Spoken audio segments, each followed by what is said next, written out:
agar mereka paham politik, mengerti politik, punya skill politik, sehingga mereka bisa juga menjadi masyarakat untuk mengontrol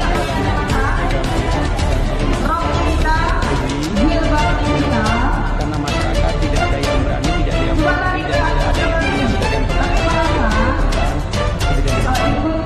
Yang ketiga, secara khusus kita akan ikut mengamankan keputusan Partai Amanat Nasional yang akan mendorong saudara Ketua Umum Partai Amanat Nasional, saudara Zulkifli Hasan untuk maju sebagai calon presiden.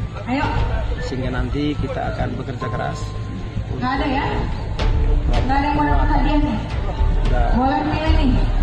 mensosialisasikan seluruh masyarakat. Nah, ini menjadi tiga